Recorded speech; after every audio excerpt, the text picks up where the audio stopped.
बिस्मिल्लाहिर्रहमानिर्रहीम। नाज़रीन अस्सलाम वालेकुम, मैं हूँ इमरान वसीम।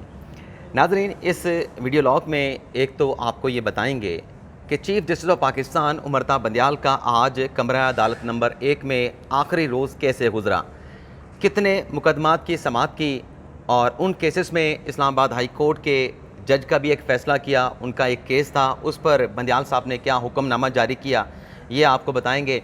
और बंदियाल साहब के साथ जो वकला कमरा अदालत में मौजूद थे, उन्होंने किस तरीके से अपने जज्बात का, एहसासात का इज़हार किया और बंदियाल साहब ने क्या रिमार्क्स दिए, हाफिज़ साहब से मुतल्लिक क्या कहा और मीडिया से किस बात का शिकवा किया, ये सारी डिटेल आज के आखिरी रोज़ का जो अहवाल है वो आपके साथ हम शेयर करेंगे। और इसके अलावा जो हमारे वीडियो लॉग की दीगर अहम खबरें हैं उनकी डिटेल भी अपने प्रोग्राम में शामिल करेंगे। लेकिन यहाँ पे आपको बता दें कि जब आप ये वीडियो लॉग देख रहे होंगे तो नैब तरमीम का जो फ़ैसला सुप्रीम कोर्ट ने 5 सितंबर को महफूज किया था 53 समातों के बाद, उस बेंच में बंदियाल साहब हैं, उसमें इजाज़ुल एहसन साहब हैं, मंसूरुल अली शाह साहब हैं। तो 5 सितंबर को महफूज किया गया ये फ़ैसला 12:15 बजे का वक्त दिया गया है कि फ़ैसला आज 12:15 बजे सुनाया जाएगा। लेकिन जो कॉज लिस्ट जारी की गई है, जो नोटिस जारी किया गया है, उसमें यह भी कहा गया है कि हो सकता है कि जो अदालत है अपनी कन्वीनियंट के मुताबिक 12:15 बजे के बाद किसी वक्त भी अपनी सहूलत के मुताबिक ये फ़ैसला सुना सकती है। यानी टाइम 12:30 का दिया गया है, लेकिन ये वक्त बढ़ भी सकता है, जुमा नमाज के बाद भी ये फ़ैसला सुनाया जा सकता है। तो जैसे ये फ़ैसला आएगा उसकी डिटेल भी आपके साथ हम शेयर करेंगे। लेकिन उससे फ़ैसले से पहले जो चीफ साहब ने केसेस की समाअत की है, उनका अहवाल और हमारे वीडियो लॉग की दीगर अहम खबरें हैं, उनकी डिटेल आपके साथ हम शेयर कर लेते हैं।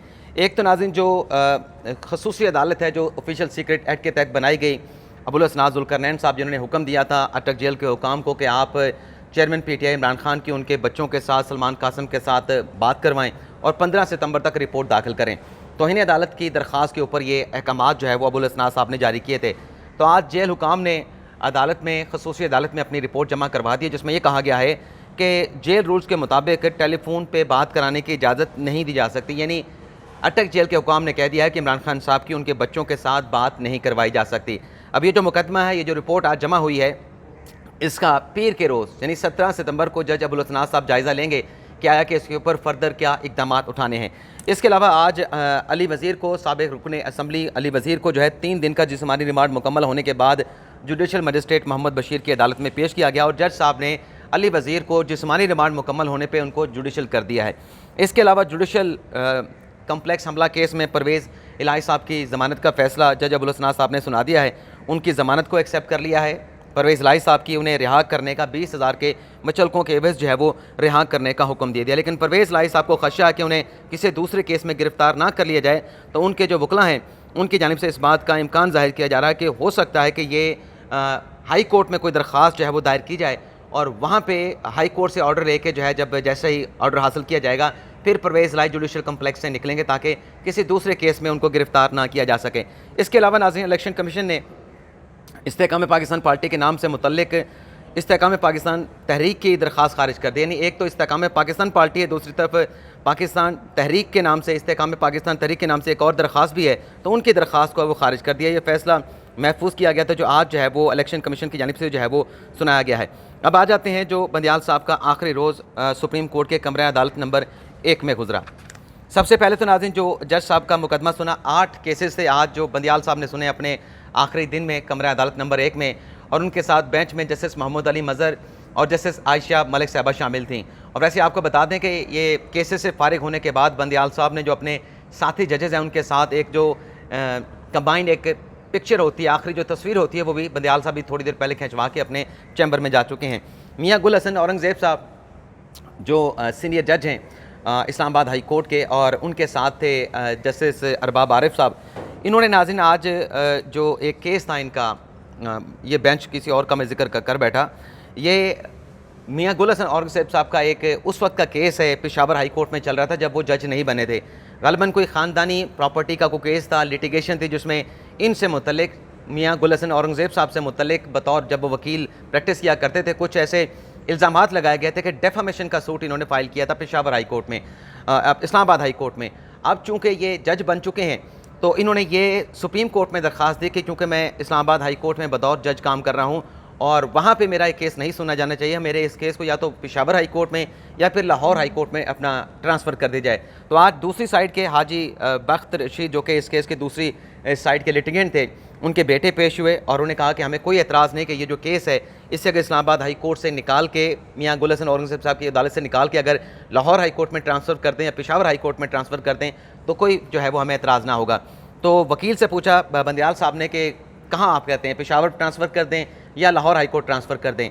तो मियाँ गुल हसन औरंगज़ेब के वकील ने कहा कि चूँकि जज साहब के जो वालिद हैं उनके डायलिसिस होते हैं, गुर्दों की अलालत में मुब्तला हैं, तो अगर लाहौर हाई कोर्ट हो जाए तो बेहतर रहेगा। तो फिर उन्हें उनका जो केस है वो रावलपिंडी जो बेंच है हाई कोर्ट का, वहाँ पर जो है वो ट्रांसफ़र कर दिया गया है। इसके अलावा नाज़रीन एक और जो 8 केसेस थे उनमें से एक मुकदमा, जो 4 मुकदमा तो इल्तवा की दरख्वास्तों की वजह से जो है वो आज पहले मुलतवी कर दिए गए। 4 केसेस की समाअत की बंदियाल साहब ने, और ये आम केसेस थे, आम शहरियों के केसेस थे, आम लिटिगेंट के केसेस थे। तो इसमें ज़ाहिर सी बात है कि आज कमरा अदालत का एक का हमारा फोकस ये था कि ऐसे दिन के मौके के ऊपर जब कोई जज आखिरी रोज़ अदालत में बैठ के केसेस की समाअत करता है तो वकला अपनी नेक ख्वाहिशात का इजहार करते हैं, अपने एहसासात, अपने जज्बात का इजहार करते हैं। तो यासर आफ्ताब साहब जो कि वकील हैं सुप्रीम कोर्ट के, उनकी जानिब से उनका केस, उनके हक़ में फ़ैसला आया। वैसे उनके हक़ में इनडायरेक्टली फ़ैसला आया, असल में तो जो एप्लेंट था उसकी अपील खारिज हो गई। तो आफ्ताब यासर साहब ने कहा कि आपकी उम्र के लिए, सेहत के लिए बहुत सारी जो है वो आपके लिए दुआएँ भी हैं, अल्लाह ताला आपको खुश रखे। तो चीफ साहब ने इसके ऊपर जो है उन यासर आफ्ताब साहब वकील का जो है वो शुक्रिया अदा किया। इसके बाद एक और वकील आए, मियाँ बिलाल साहब, जिन्होंने केस आर्गू किया। केस आर्गू करने के बाद बल्कि बंदियाल साहब ने उनसे कहा कि आपका केस जो है वो तो गैर मौसर है, अगर आप इस केस के ऊपर दलाइल देना चाहते हैं तो ये दलाइल देना ऐसे ही होगा कि दिल को खुश रखने को, शेर पढ़ा बंदियाल साहब ने कि दिल को खुश रखने को गालिब ये ख्याल अच्छा है, यानी आप बेशक दलाइल दे दें लेकिन आपका मुकदमा गैर मौसर है, इसके कोई फ़ैसला करने का कोई फ़ैसला फ़ायदा नहीं हुआ क्योंकि मामला पहले गैर मौसर हो चुका है। तो इस पर जो वकील थे उन्होंने कहा मियाँ बिलाल साहब ने कि मेरे लिए एजाज़ की बात है कि जब आप हाई कोर्ट के जज बने थे तो मेरा आपके सामने पहला केस मैंने आर्गू किया था, और ये भी इत्तफाक़ है कि आज आप सुप्रीम कोर्ट में बतौर चीफ जस्टिस रिटायर हो रहे हैं, तो मैं अपना आखिरी केस जो है, आपका भी आखिरी केस है और मैं आपके सामने वो आखिरी केस आर्गू कर रहा हूँ। और फिर उन्होंने कहा कि अल्लाह ताला जो आपकी बाकी ज़िंदगी है उसको अच्छा गुजारे, आपने बड़ा अच्छा जो है वो वक्त गुजारा है। और फिर इसके बाद फिर बंदियाल साहब ने कुछ रिमार्क्स दिए। बंदियाल साहब ने कहा कि ये तो हमारा फ़र्ज़ था, हमने अपना फ़रीज़ा पूरा किया है और इसमें बार का जो तावन था वो भी हमें मैसर रहा और हमने बाहर से बहुत कुछ सीखा, ये बंदियाल साहब कह रहे हैं। और फिर उन्होंने ये भी कहा कि हम भी आपके लिए दुआगो हैं। और फिर बंदियाल से नहीं, उन वकील से कहा मियाँ बिलाल साहब से कि आपके लिए हम दुआगो हैं। और फिर बंदियाल साहब ने कहा कि ये काला कोट जो है, जो हम पहनते हैं, बेंच में बैठ के पहनते हैं, मतलब बतौर जज काला कोट पहन के जो बैठते हैं, ये काला कोट हमें इस बात का एहसास दिलाता है कि हम बार का हिस्सा हैं। बार, उन्होंने कहा कि जस्टिस सहरा ने कहा था कि बार जो है वो हमारी माँ है। तो इंशाल्लाह अब आपके साथ बार रूम में मुलाकात होगी। वही मोहम्मद मियाँ बिलाल साहब से कहा कि आपके साथ बार रूम में मुलाकात होगी। और फिर मीडिया से मुतल्लिक बंदियाल साहब ने रिमार्क दिए कि मैं मीडिया का भी शुक्रिया अदा करना चाहूँगा, मीडिया का बहुत बहुत शुक्रिया, मीडिया की तनकीद का हमने वेलकम किया। और फिर बंदियाल साहब ने कहा कि मीडिया ज़रूर तनकीद करे, लेकिन जब आप जजमेंट्स के ऊपर तनकीद करते हैं तो ठीक है, लेकिन जब आप किसी जज पे तनकीद करते हैं तो वो एहतियात के साथ होनी चाहिए, क्योंकि जज जो है उनके पास बोलने का कोई फ़ोरम नहीं होता, रिस्पांस करने का कोई फ़ोरम नहीं होता। और जज के ऊपर मतलब किसी चीज़ की तस्दीक के बगैर अफवाहों पे अगर आप बात करेंगे तो ये मुनासिब नहीं होता कि अफवाहों के ऊपर आप एक जज पे बात करें। तो लिहाजा जज के कंडक्ट के ऊपर या उसके किसी भी मामले के हवाले से बात करते हुए सहाफ़ियों को, मीडिया को जो है एहतियात बरतनी चाहिए। और फिर चीफ साहब ने कहा कि अल्लाह का शुक्रगुज़ार हूँ कि अल्लाह ताला ने मुझे ये ज़िम्मेदारी सौंपी, मैंने अल्लाह ने जो फ़रीज़ा दिया उसके मुताबिक अपने मुल्क की खिदमत की है, इंसाफ की खिदमत की है, और मैं अल्लाह ताला का भी इसके ऊपर जो है वो शुक्रगुज़ार हूँ। एक नाज़रीन ये कहा गया। इसके अलावा नाज़रीन जब पहला केस आर्गू हुआ, जो मैंने हाफिज़ साहब का जिक्र किया अपने थंबनेल की पहली लाइन पे कि चीफ जस्टिस बंदियाल साहब का हाफिज़ साहब के लिए भी नेक ख्वाहिशात का इज़हार, तो ये भी मामला क्या है ये भी आपको इसकी डिटेल शेयर कर लेते हैं। ये नाज़रीन हाफिज़ एस.ए. रहमान साहब हैं, बुज़ुर्ग वकील हैं और हमारे सहाफ़ी हैं तारिक खलील साहब, उनके भाई हैं। ये रोस्टम पे आए, इनके साथ इनके मावन वकील भी थे। हाफिज़ एस.ए. रहमान साहब ने कहा कि आज आपका आखिरी दिन है और मेरे लिए खुशी है, मैं आपको जो है वो आखिरी रोज़ आपकी अदालत के सामने पेश हुआ हूँ, और इस बात की भी खुशी है कि मैं आपके सामने आर्गू कर रहा हूँ। आपने हमेशा बड़े सब्र के साथ मुझे, जब तक आप जज रहे 10-15 साल, आपने मुझे बड़े पेशेंट के साथ सुना है। तो मैं आपकी सेहत के लिए दुआ गो हूँ और आपके लिए आइंदा जो आने वाली ज़िंदगी है उसके भी दुआ गो हूँ। और फिर यही जो जज्बात थे वो चीफ़ साहब ने भी कहे कि मैं आपके लिए भी यही ख्वाहिशात रखता हूँ, आपके लिए भी नेक ख्वाहिशात का इज़हार करता हूँ। मेरी भी आपके लिए यही दुआएँ कि आपकी जो ज़िंदगी है आपको अल्लाह ताला सेहत दे और आपको खुश रखे। और फिर जो ऐसे रहमान साहब थे उन्होंने जवाब में कहा कि मैं आपके मतलब मेरे लिए ये भी आज़ाद है कि मैं आपके सामने तो पेश हुआ, लेकिन मैं आपके वालिद साहब के सामने भी पेश होता रहा जब वो कमीशन हुआ करते थे।